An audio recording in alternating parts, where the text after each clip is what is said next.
I can't love a person, I can only love a state. It is definitely a provocative way to kick off our deep dive today. Provocative is honestly a very polite word for it. When we first opened up this source material and I read that headline, I actually recoiled a bit. Right, it sounds incredibly harsh. Yeah, it felt completely cynical. To me, it sounds like the ultimate commitment phobe excuse. You know, that classic breakup line, but revamped. Instead of, it's not you, it's me. It's not you, it's my nervous system. Yeah, that is exactly how it reads at first glance. It just implies that human connection is basically selfish. Like, I do not actually care about you, the human being. I only care about the chemical reaction you happen to produce in my brain. It just felt really cold. I completely understand that initial reaction. Mm. On the surface, it reads like a rejection of intimacy. It sounds entirely detached. But if we really dive into the core argument being made here, I actually do not think it is cynical at all. Not at all. I actually think it's one of the most mechanically accurate descriptions of how the human nervous system operates in relationships that I've ever come across. It is clarifying. Clarifying. Yes. Okay.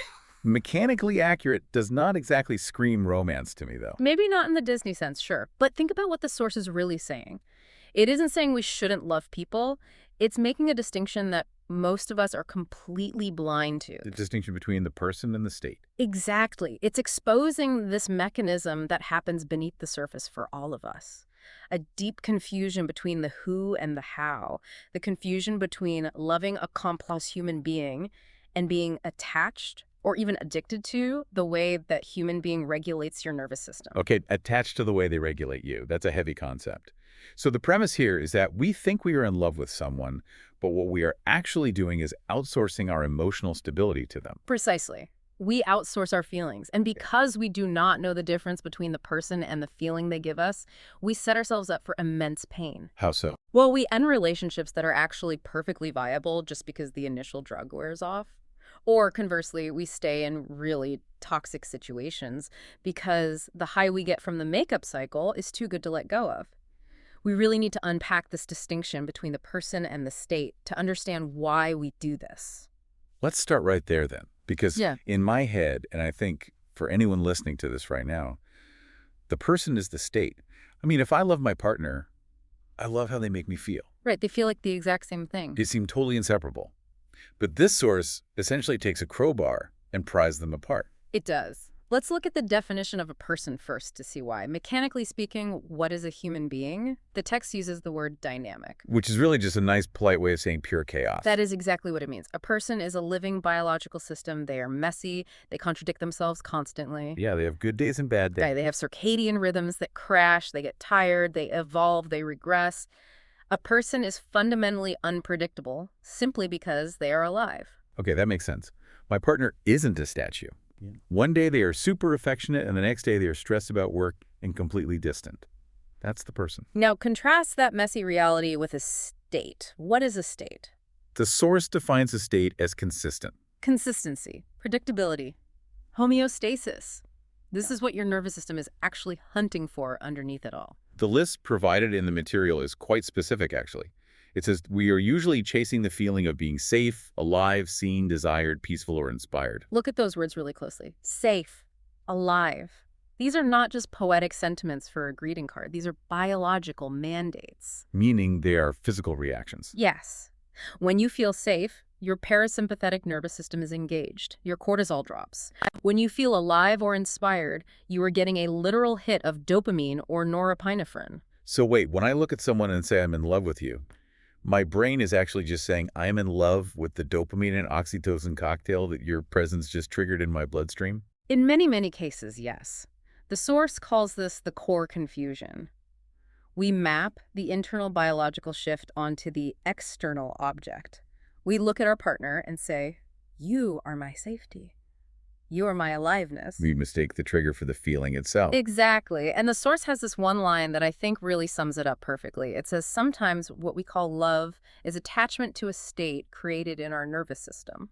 That line really stopped me in my tracks. Yeah. Because think about the implications of that for you as a listener. If you are attached to the state of feeling desired, let's say that's your specific drug of choice, and your partner is the one triggering that state, you feel this massive magnetic attraction to them. You feel intensely in love. Right. But what happens when reality sets in? What happens when they get the flu or they get depressed or they just get comfortable and stop projecting that intense desire 24/7. The state disappears. If you were only loving the state. Then you feel like you have fallen out of love. You look at them sitting on the couch and think something is wrong here. The spark is gone. But has the person actually changed? Probably not much. They are just being a normal human being. What changed is that your supply of that specific emotional regulation has been cut off. The text uses a really brilliant metaphor here, actually.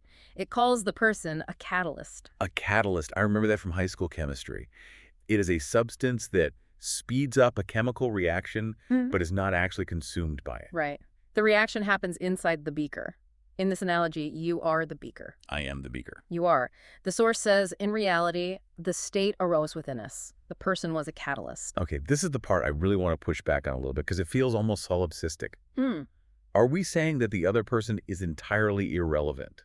That they are just a glorified light switch for our own biology? Not irrelevant at all, but distinct. Think of it this way. If someone tells you a really funny joke and you laugh out loud, did they literally insert the laughter into your body? Oh no, my diaphragm moved. My vocal cords vibrated. Exactly. The joy was a physiological event that happened entirely inside your own body. They just provided the stimulus. Okay, I follow that. Yeah, Laugh yeah. is mine. The source argues that love operates the exact same way. No one inserts love into you. They evoke it. The feeling of safety you crave is just your own nervous system relaxing. The feeling of excitement is your own adrenal system kicking in. But we act like they are the feeling. Yeah. We act like they possess this magic feeling and dispense it to us. And that is exactly where the danger lies. Because if I believe you possess my safety, then I am completely dependent on you. I am not your partner anymore. I am a consumer. I am hooking my nervous system up to yours and expecting you to run the generator. Which naturally leads us to the section on the risks of loving the state. Because if we are operating under this delusion that the person is the feeling the fallout can be pretty severe. The material talks about what happens during a breakup or even just during a normal period of distance in a relationship. This is the part that hits really hard for anyone who has gone through a painful split. The text posits a very bold idea. It says we do not miss the person, we miss the feeling. That sounds incredibly harsh. Like saying, I do not miss you, I just miss the serotonin. But is it wrong? Well, ask yourself, when you are lying awake at 2 in the morning, missing an ex, are you really missing their messy, contradictory reality? Are you missing the way they chewed too loudly or their total inability to plan a proper date? Probably not. No. You are missing the feeling of belonging. You are missing the validation of having a partner. The source actually lists the specific things we tend to borrow from others. It mentions excitement, calm, validation, and belonging. Borrowing is the absolute key word there. If I am a very anxious person by nature and I find a partner who is incredibly chill, I might cling to them because I am borrowing their calm. I am actively using their nervous system to regulate my own because I do not know how to do it myself. And that inherently makes the love conditional, does it not? Inevitably, because I desperately need you to keep performing that specific function for me. Mm-hmm. If you suddenly stop being chill, if you have a panic attack, for example, I do not just feel empathy for you. I feel panic for myself because my emotional regulator is broken. The text puts it very bluntly. It says, when the state changes, affection weakens. And it goes on to say, not because the person is unworthy, but because the nervous system is no longer receiving the same experience. Mm-hmm. That really reframes the whole fair weather friend concept for me. It is not necessarily just a moral failing. It is a biological dependency. Exactly. It creates what the author calls an emotional service provider. I love that term so much. It is so utterly unromantic. It is perfect. Emotional service provider. It sounds like a utility company. But honestly, that is how so many of us treat our partners. We commodify them. We say to them without realizing it, you are here to make me feel safe. You are here to make me feel sexy. But when the service goes down, we act like an angry customer calling a hotline. Excuse me, I am not feeling sufficiently validated today. I would like to speak to a manager. And nobody wants to be on the receiving end of that customer service call. It completely denies their humanity. It denies their dynamism. A service provider is supposed to be 100% consistent. A human being is fundamentally not. Right.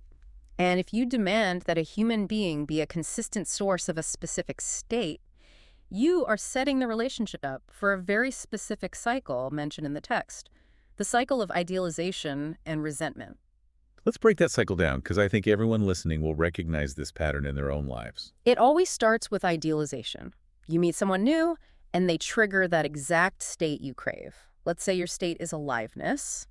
They make you feel electric. So what do? You put them on a massive pedestal. You think this person is absolute magic. They are the sole source of my life force. And then reality inevitably sets in. Step two is resentment. Right, because eventually they will fail to trigger that state. They will be boring for a day, or they will be exhausted. And suddenly you feel the withdrawal of that state. And instead of taking a step back and saying, oh, my dopamine is just low today, you say, you are failing me. You deeply resent them for withholding the drug. The text mentions that this cycle leads people to chase intensity rather than stability. This is such a massive trap. Intensity, those super high highs, is a state. Stability is also a state, but it is a much, much quieter one. If you are addicted to the hit of intensity, a stable, healthy partner will just feel boring to you. You might actually leave a genuinely compatible person just because they do not give you that jagged spike of anxiety and release, Exactly. The text calls this confusing chemistry with compatibility. which happens all the time. Chemistry is just your nervous system saying this is familiar or this is exciting. Compatibility is about shared values, communication, life goals. It is the stuff that sustains a whole person. But if you only love the state, you will follow the chemistry right off a cliff. Okay, so we have thoroughly diagnosed the illness here. We are Yep. walking around treating people like emotional vending machines, and when our favorite snacks get stuck, we just kick the machine. It is completely unsustainable. So how do we actually fix this? What is the alternative model here? The alternative is what the text calls integration. Integration. Yeah. Yes. It implies moving away from a fragmented state where I desperately need you to complete me to a whole state where I am already complete and I simply choose to share myself with you. The core message of the solution is this. True love means loving beyond state. Loving beyond state. I mean, that sounds fantastic on a greeting card, but what does that actually look like in real practice? Because if I am not getting safety or excitement or joy from my partner, why am I even there? That is the million-dollar question. It absolutely does not mean you should stay in a miserable or abusive relationship. Not at all. It means you stop demanding that your partner be the sole source of your regulation. The text explicitly says if you cannot generate certain states internally, you may depend on others to access them. This creates inherent instability. Because the person you are depending on is inherently unstable. Exactly. You are essentially building a house on a foundation that the only truly stable ground you will ever find is your own nervous system. So the author gives us a new list, almost a to-do list for our own internal work.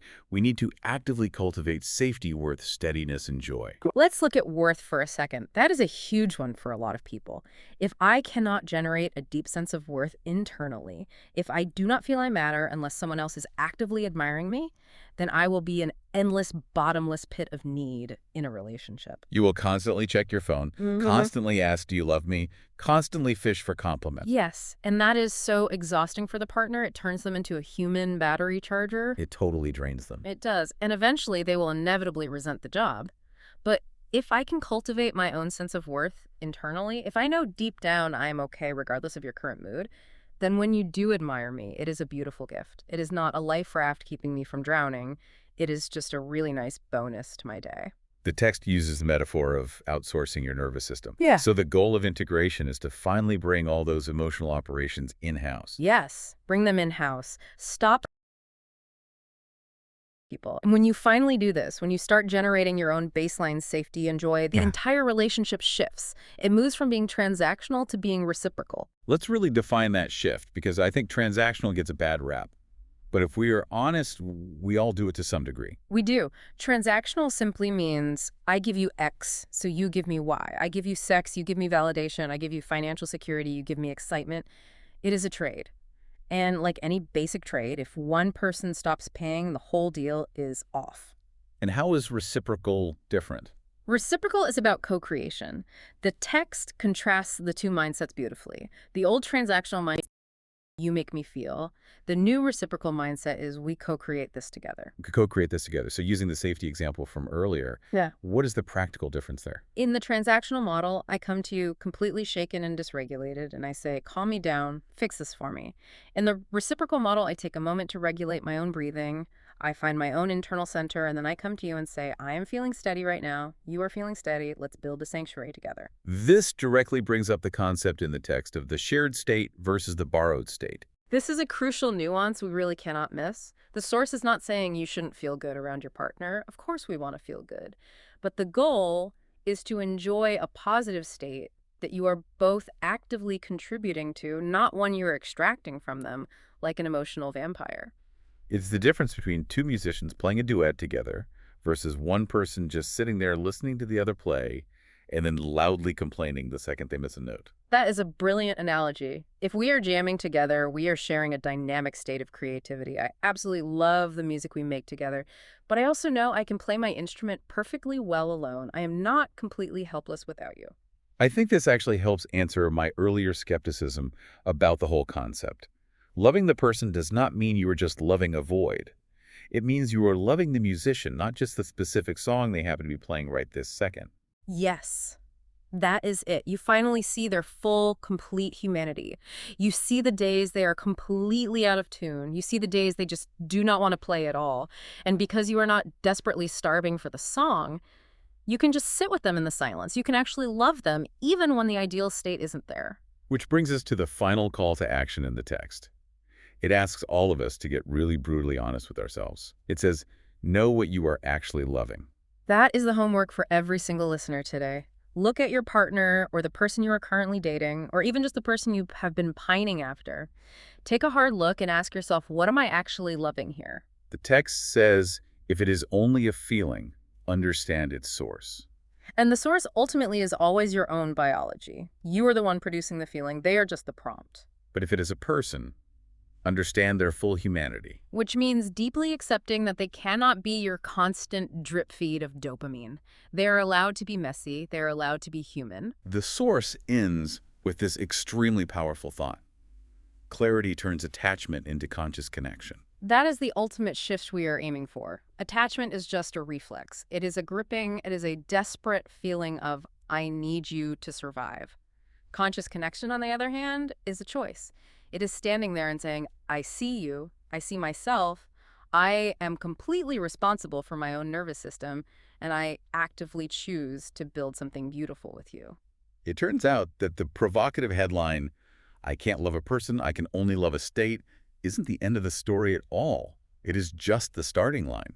Once you realize you have just been loving a state, you can finally stop and actually start the real work of trying to love the person. And that is a much harder but infinitely more rewarding project. So a final question to leave you with today. Look at that list again. Safety, excitement, validation. Which one is your personal drug of choice? Which one are you constantly trying to borrow from the people around you? And what would it look like just for today to try and generate a little bit of that state for yourself? And think about this too.